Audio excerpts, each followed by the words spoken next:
오래간만에 저를 또는 한 주간 만에 만난 분도 있을 것이고 매일 저를 만났던 분도 있을 것입니다. 사람은 자주 만나야 정이 붙고 또 자주 만나야 할 말도 많고 또 자주 만나야 반가운 것입니다. 오래간만에 만나는 사람이 반가운 것 같고 오래간만에 만나는 사람이 말을 많이 하는 것 같은데 그게 아니라 자주 만나는 사람이 반갑고 자주 만나는 사람에게 말을 많이 하게 됩니다. 교회도 자주 나와서 많은 교제를 자주 해야 은혜스럽고 반갑게 되는 것입니다. 저는 지난 한 주간 동안 신약 성경 통독을 하면서 우리 동북교회 성도들이 말씀을 사모하는구나, 말씀대로 살려고 힘쓰는구나, 이런 자랑스러운 모습을 보면서 감동을 받았습니다. 이번 주에도 늦지 않았습니다. 참여하지 못하는 분들은 힘을 내어서 새로운 마음을 가지고 참여해서 이번 기회가 아니면 언제 또 신약을 통독해 보겠습니까? 교회에서 통독하니 너무 좋습니다. 집에서 읽게 되면 그 짧은 시간에 그렇게 많은 양을 읽어 내려갈 수가 없습니다. 온 성도가 새벽에 말씀을 읽고 하루를 시작하니 하루가 얼마나 능력 있게 지나가는지 모릅니다. 다시 한번 마음의 결단을 하셔서 이번 주부터 더 열심히 성경 통독에 참여해서 주님이 주시는 큰 기쁨과 성취감을 누리는 성도가 될 수 있기를 축원합니다. 아침에 뉴스를 보다 보면 아나운서가 이런 멘트를 할 때가 있습니다. 밤새 일어난 사건, 사고를 소개하겠습니다.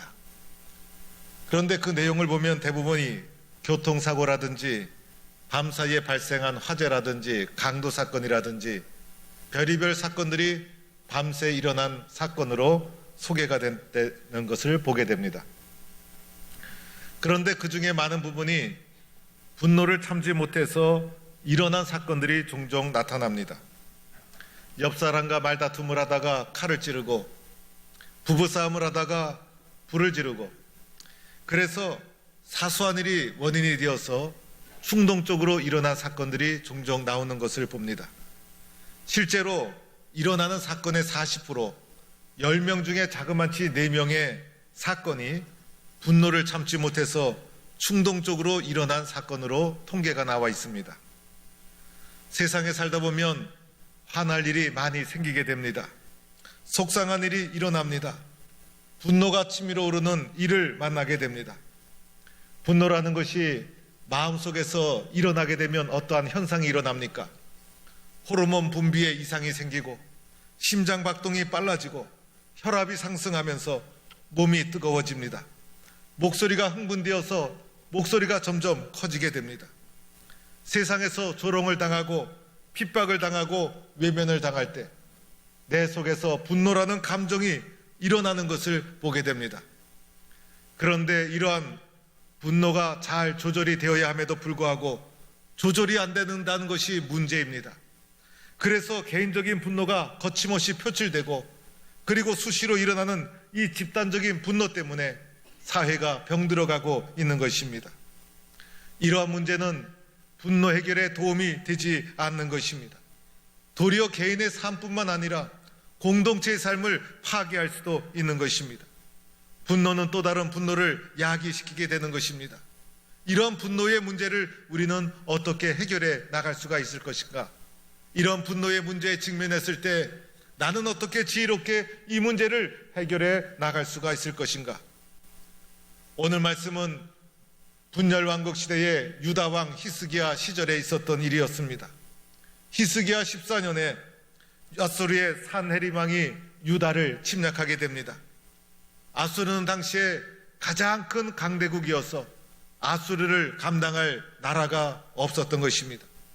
이 아수르가 북이스라엘을 멸망시킨 이후에 랍사게라는 장군을 앞세워 유다를 진격해 옵니다. 이미 유다의 여러 성읍이 함락을 당하고 말았습니다. 아수르의 대군을 유다는 감당할 능력이 없었습니다. 히스기야는 이미 아수르에게 사신을 보내서 협상을 했던 적이 있었습니다. 그 당시 은과 금 모든 보물을 다 보내고 심지어는 궁정 기둥의 금까지 다 벗겨내서 아수르 왕에게 많은 조공을 바쳐서 위기를 벗어난 적이 있었습니다. 그러나 이번에는 상황이 너무나 좋지 않았습니다. 아수르가 랍사게라는 장군을 앞세워 침략해 내려오는데 이미 여러 도시가 점령을 당했고 이제는 예루살렘 문턱까지 이르게 된 것입니다. 다급해진 히스기야가 자신의 신하들을 랍사게에게 보내서 그에게 몸을 수그리도록 합니다. 그런데 아수르의 랍사게가 히스기야의 신하들에게 한 말씀이 오늘 이사야 37장의 내용인 것입니다. 도대체 랍사게가 어떤 말을 하게 되었을까? 랍사게는 한마디로 말하면 히스기야와 여호와 하나님을 조롱하기 시작합니다. 유다의 모든 백성이 들을 수 있도록 유다 언어로 히스기야를 조롱하고 조롱한 것을 글로 써서 히스기야에게 보내게 됩니다. 도대체 히스기야를 어떻게 조롱하게 되었나요? 먼저는 랍사게가 히스기야가 무능한 왕이라고 조롱하기 시작합니다. 유다 백성들이여 히스기야에게 속지 말라. 히스기야는 무능하고 그리고 능력도 없고 그리고 너희들을 지켜낼 힘도 없는 무능한 왕이다. 그가 너희를 지켜준다 할지라도 속지 말라. 히스기야만큼 무능한 사람이 어디 있느냐. 그러면서 일국의 왕임에도 불구하고 히스기야를 유다의 많은 백성들 앞에서 아주 볼품없는 왕으로 조롱해 가기 시작합니다. 그를 형편없이 깎아내리고 무능하고 능력이 없는 왕으로 백성들 앞에서 조롱하기 시작합니다. 그것뿐만이 아니었습니다. 히스기야가 믿는 여호와 하나님을 조롱하기 시작합니다. 여호와 하나님은 아무런 능력이 없다는 것입니다. 히스기야를 지켜줄 수도 없고 그리고 히스기야가 믿는 여호와 하나님은 너희를 지켜줄 수도 없는 무능한 왕이라 조롱하기 시작합니다. 히스기야가 여호와 하나님이 우리를 지켜주신다 말할지라도 믿지 말라. 여호와 하나님은 너희를 지켜줄 수가 없다. 아수르의 손에서 자신을 지켜낸 나라가 어디 있느냐. 아수르의 신이 최고의 신이다. 여호와 하나님은 아무것도 없다라고 하면서 하나님을 철저하게 조롱하기 시작했던 것입니다. 그런데 문제는 이러한 조롱과 핍박을 받아도 히스기야에게는 아무런 힘이 없었다는 것이 문제였습니다. 그래서 말씀해 보면 아이를 낳으려 하느나 해산할 힘이 없도다. 아이를 낳으려 하지만은 해산할 힘이 없는 것이 히스기야와 유다가 처한 상황이었어요. 이런 억울하고 비참한 상황에 내몰렸을 때 나는 어떻게 할 수 있는가? 이렇게 비참한 상황에 내몰렸을 때 나에게는 아무런 능력이 없을 때 이런 조롱의 말을 듣고 핍박의 말을 들었을 때 나는 어떻게 대처해 나가야 하는가? 사랑하는 성도 여러분, 오늘 히스기야가 처한 상황은 오늘 세상 속에서 살아가는 우리들의 모습을 보여주기도 합니다. 믿음의 길을 가는 중에 때로는 조롱을 당하고 핍박을 당하고 세상으로부터 멸시를 당할 때가 있습니다. 사람이 위대한 존재인 것 같지만은 사람만큼 연약한 존재가 어디 있습니까? 쉽게 병들고 쉽게 상처받고 외롭고 힘들고 우리가 헤쳐나갈 세상의 짐이 너무나 무겁습니다. 더하여 세상으로부터 조롱과 핍박을 당한다면 그리고 그 조롱과 핍박을 이겨나갈 능력이 나에게 없다면 나는 어떻게 이 문제를 대처해 나가야 되는가? 더하여 오늘 랍사게가 하나님을 조롱하지 않습니까? 우리가 세상에서 살아갈 수 있는 힘은 그래도 여호와 하나님을 믿기 때문인 것인데 내가 믿는 여호와 하나님을 조롱하기 시작합니다. 오늘날 세상은 여호와 하나님을 두려워하지 않습니다.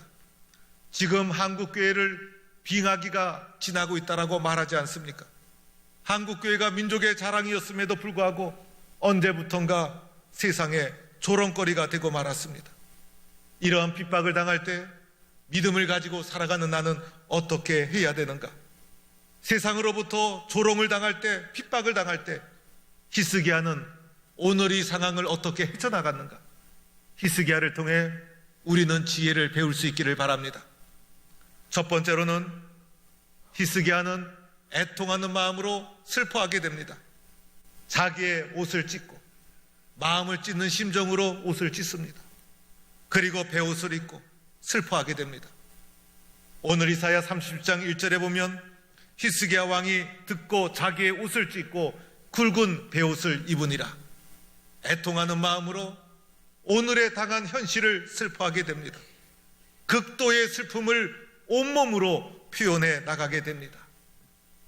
조롱을 당하고 여호와 하나님이 조롱을 당하는 이 슬픈 현실에 애통하고 안타까운 마음을 가지게 된 것입니다. 마음을 찢는 심정으로 옷을 찢고 굵은 베옷을 입고 극도의 슬픔을 드러내게 됩니다. 이 슬픔이 문제를 이길 수 있는 힘이 되고 마는 것입니다. 두 번째로는 성전으로 나오게 됩니다. 히스기야가 슬픈 가운데만 머물러 있지 않았다는 것입니다. 이사야 37장 1절에 여호와의 전으로 갔다라고 말씀하고 있습니다.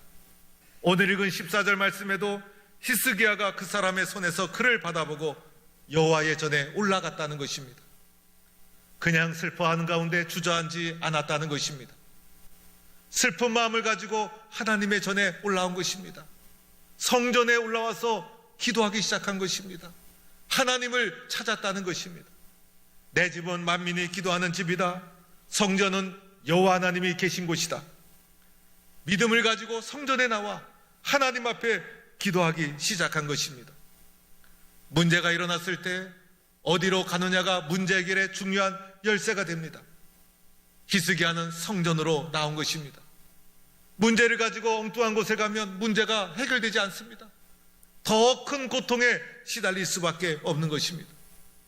그런데 히스기야는 성전에 와서 이 문제를 하나님 앞에 구하기 시작했던 것입니다. 세 번째로는 히스기야가 성전에 나와서 하나님 앞에 문제를 펼쳐놓고 기도하기 시작합니다. 오늘 14절 15절 말씀에 이렇게 기록되어 있습니다. 그 글을 여호와 앞에 펴놓고 여호와께 기도하여 이르되. 이 글은 히스기야를 조롱하고 하나님을 조롱한 글이었어요. 이 글을 하나님의 성전에 올라와서 하나님 앞에 펼쳐놓고 하나님 이 조롱의 글을 보십시오. 하나님 이 조롱하는 말을 보십시오. 그리고 하나님 앞에 그 조롱하는 것을 다 펼쳐놓고 하나님 앞에 기도하기 시작했다는 것입니다. 히스기야가 이때 어떻게 기도했을까요? 간절히 기도했던 것입니다. 애통하는 마음으로 눈물로 기도했던 것입니다. 문제를 자기가 감추어 두지 않고 하나님 앞에 다 내어놓고 주님 앞에 뜨겁게 기도하기 시작한 것입니다. 히스기야와 유다 왕국은 아수르라는 대국에게 조롱을 당하고 핍박을 받고 있었습니다. 너무나 슬픈 현실이었습니다. 그런데 가만히 생각해 보면 이러한 모습이 오늘 우리가 살고 있는 조국 대한민국의 모습을 보는 듯하고 한국교회의 모습을 보는 듯하고 세상 속에서 힘겹게 살아가는 믿음의 사람들의 모습을 보여주는 것과 같습니다. 어떻게 해야만 합니까? 슬픈 문제를 끌어안고 좌절하고 절망해서는 안 되는 것입니다. 애통하는 마음으로 성전에 나와 하나님 앞에 문제를 다 내어놓고 기도해야 한다는 것입니다. 그럴 때 문제가 해결되기 시작하는 것입니다. 기도에는 하나님의 능력이 담겨 있는 것입니다. 기도하다 보면 용기가 생기는 것입니다. 기도하다 보면 자신감이 생기는 것이고, 기도하다 보면 문제의 정체를 알게 되는 것이고, 기도하다 보면 용서하고 이해하고 사랑하게 되는 것입니다. 기도하면 문제가 주는 두려움도 이길 수가 있는 것입니다. 기도하면 하나님의 뜻이 무엇인지 깨닫게 되는 것입니다. 기도하다 보면 말씀에 순종하게 됩니다. 모든 것은 기도에 달려 있다는 것입니다. 히스기야가 기도하는 장면을 오늘 말씀에서 한번 살펴보세요. 히스기야가 그냥 의무적으로 기도한 것이 아니었어요. 열정을 다해서 확신을 가지고 믿음으로 기도해 나가기 시작합니다. 먼저 성전에서 글을 펼쳐놓고 하나님께 기도하면서 이렇게 하나님을 찾고 있습니다. 이스라엘의 만군의 여호와여, 주는 천하 만국의 유일하신 하나님이시라. 주께서 천지를 만드셨나이다 라고 하면서 하나님의 유일성, 하나님의 창조주 되심을 철저하게 고백하며 기도합니다. 여러분, 나는 하나님을 어떻게 알고 있는가? 나는 하나님을 어떻게 믿고 있는가? 히스기야의 고백 속에 보면 하나님은 천지를 창조하신 분이요, 유일하신 분이요, 전능하신 분이요, 여호와 하나님 같은 분은 없다라는 철저한 고백을 가지고 기도하기 시작하는 것입니다. 내가 하나님에 대한 신앙의 고백, 나는 하나님을 어떻게 인식하고 믿고 있는가?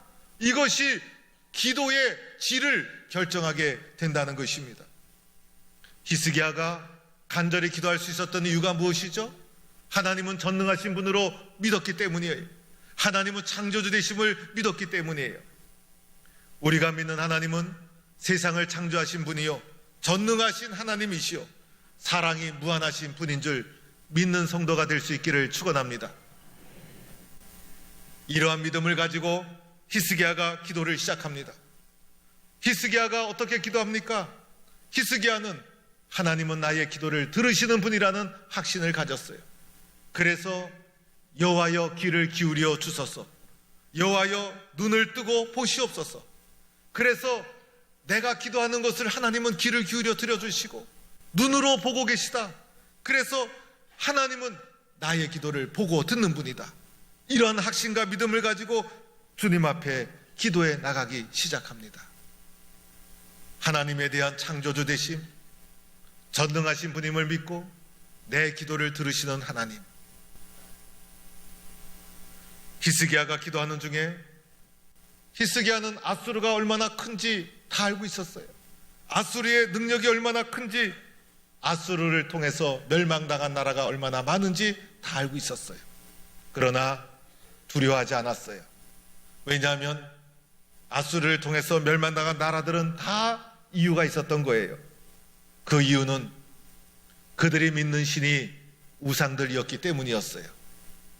사람이 만든 것이나 물건을 섬기는 우상을 숭배하였기 때문에 그들이 아수르의 침략을 견디지 못하고 쓰러질 수밖에 없었다는 거예요. 그러나 우리에게는 전능하신 하나님이 계신 거예요. 창조주 하나님이 계신 거예요. 하나님이 도와주시면 오늘의 상황을 이길 수 있다는 거예요. 그래서 믿음과 확신을 가지고 주님 앞에 기도해 나가기 시작합니다. 마지막에 기도를 마무리하면서 히스기야가 이렇게 기도합니다. 여호와여, 우리를 이제 그의 손에서 구원하사 천하 만국이 주만이 여호와이신 줄 알게 하옵소서. 마지막 기도 문장을 보니 이렇게 쓰여져 있어요.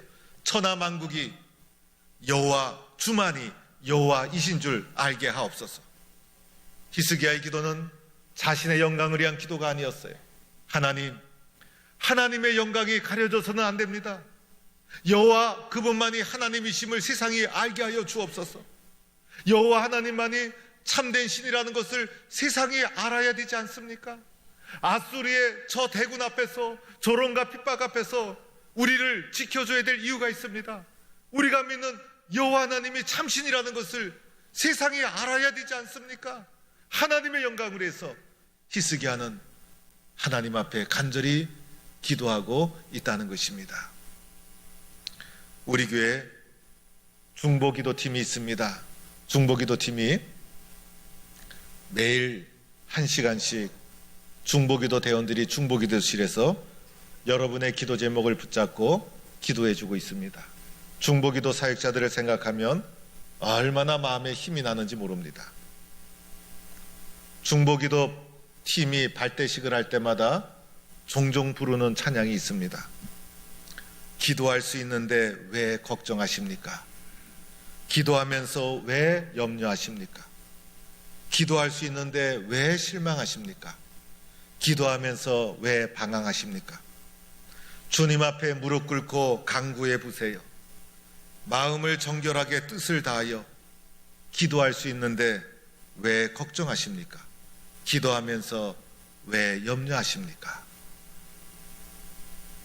기도라는 것이 우리들에게 얼마나 큰 힘을 주는지 모릅니다. 사람은요, 이성이 있고 감정이 있습니다. 이성이라는 것은 합리적인 사고의 세계를 가리킵니다. 이성의 세계에서는 소통이 일어나고 상식적인 일이 일어나게 됩니다.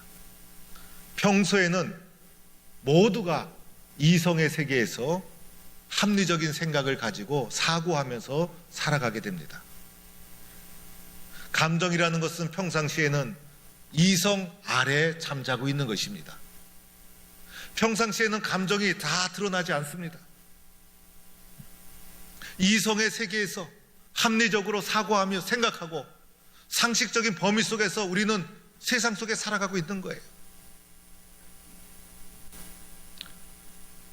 그런데 잘 보이지 않는 우리 속에 있는 이 감정의 세계가 굉장한 힘과 능력이 그 속에 담겨 있다는 것입니다. 사건과 역사는 감정에서 일어나는 거예요. 그래서 그 감정을 누군가가 자극을 해서 감정이 속에서부터 일어나게 되면 이 감정이 태풍처럼, 파도처럼, 때로는 쓰나미처럼 수면 위로 올라오게 됩니다. 감정이 올라오게 되면 이 감정이 이성을 함락시키고 맙니다. 그래서 감정이 올라오게 되면 이성이 마비되는 거예요. 그런데 감정의 좋은 점은 감정을 통해서 사건과 역사가 일어나게 된다는 거예요. 사랑이라는 감정이 올라와야 결혼이라는 사건이 일어나잖아요. 나중에 감정이 다 식고 나서 합리적인 눈으로 쳐다보니까 아이고 내가 눈이 멀었지 저 사람하고 왜 결혼했노? 그러나 후회해도 소용없어요. 감정이 일어나야 역사가 일어난다는 거예요. 우리 모든 성도들은 저를 쳐다보는 눈이 감정이 별로 없는 분 같아요. 그래서 뚜껑이 열린다, 또 열받았다, 감정이 상했다, 자존심이 상했다, 이러면 이 이성의 세계는 마비되고 감정이 태풍처럼 일어나서 이성의 세계를 마비시키고 진압시키고 감정이 우리의 삶을 주도하는 사건이 일어나게 된다는 거예요. 감정에는 좋은 점이 있죠. 감정 자체는 나쁜 것이 아니에요. 감정에는 엄청난 힘과 동력이 담겨져 있는 거예요. 감정에 에너지가 있고 감정에서 사건이 일어나고 감정에서 역사가 일어나고, 그런데 이 속에서 일어나는 감정을 어떻게 표출해야 될까? 때로는 억울하고 모함을 받고 힘들고 자존심이 상하고 핍박을 당할 때 내 속에서 부정적인 감정이 불일 듯 일어날 때가 있어요. 이 불일 듯 일어나는 감정을 억압을 한다든지, 이 감정 앞에 인생을 포기한다든지, 이 감정 앞에 사람을 비교한다든지, 이런 길을 선택하게 되면 그 사람은 실패한 인생으로 끝나게 됩니다. 더 안 좋은 것이 있어요. 그 감정을 분노로 표출해버리는 거예요. 그런데 이 분노라는 것은 극히 주관적이고 개인적인 감정이에요. 그리고 가장 감정을 표출하는 부정적인 방법인 거예요. 그런데 이 방법으로 감정이 표출돼 버리면 문제는 해결되지 않고 더 큰 파괴와 문제를 야기시키게 된다는 것입니다. 우리는 이러한 방법을 선택해서는 안 되는 것입니다. 그런데 불행히도 대부분 많은 사람들은 이러한 방법으로 자신의 감정을 선택하고 처리하게 됩니다. 우리가 선택해야 될 방법이 있습니다. 조롱을 당하고 감정이 상하고 속에서 부정적인 감정과 분노가 불일 듯 일어날 때 이 감정을 가지고 주님 앞에 나오는 것입니다. 그리고 그것을 하나님 앞에 다 펼쳐놓고 주님 앞에 부르짖는 것입니다. 내 속에서 일어나는 감정이라는 에너지를 영적인 에너지로 승화시키는 작업을 하는 것입니다. 히스기야처럼 눈물로 기도하는 것입니다. 하나님의 성전을 찾아오는 것입니다. 문제를 하나님 앞에 여과 없이 다 드러내는 것입니다. 소리를 내어 하나님께 부르짖는 것입니다. 이렇게 기도할 때 기도 속에는 합리적인 세계에서 설명할 수 없는 신비한 능력이 담겨 있어요. 기도하다 보면 불일 듯 일어났던 감정이 하나님의 손길 안에서 저절로 치유됩니다. 문제의 의미를 깨닫게 됩니다. 왜 이런 감정이 일어났는지 원인을 발견하게 됩니다. 감정을 이길 수 있는 용기도 가지게 됩니다. 지혜도 선택하게 됩니다. 하나님의 능력을 더 힘있게 붙잡게 됩니다. 힘들고 어려울 때일수록 변함없이 나를 사랑해 주시는 하나님의 사랑을 붙잡게 됩니다. 나의 기도에 귀를 기울이시고 나를 주목해 보시는 하나님의 변함없는 눈길을 만나게 됩니다. 기도를 통해서 성전을 찾아와 하나님께 부르짖을 때 세상에서 겪는 수많은 조롱과 핍박이 하나님을 더 깊이 깨닫는 영적인 에너지로 발전되게 됩니다. 그리하여 그 사건이 아니었더라면, 그 감정이 아니었더라면, 그 고난이 아니었더라면, 그 수치감이 아니었더라면 이해할 수 없었던 하나님의 깊은 사랑을 만나게 되는 것입니다. 이것이 내 삶을 새롭게 일으켜주는 엄청난 영적인 능력이 될 줄로 믿습니다. 사랑하는 성도 여러분, 힘들 때마다, 세상에서 조롱과 핍박을 당할 때마다 변함없이 하나님 앞에 나와 기도로 하나님의 도움을 구하여 더 큰 능력, 더 큰 은혜 누리며 살아가는 성도가 되기를 주의 이름으로 축원합니다.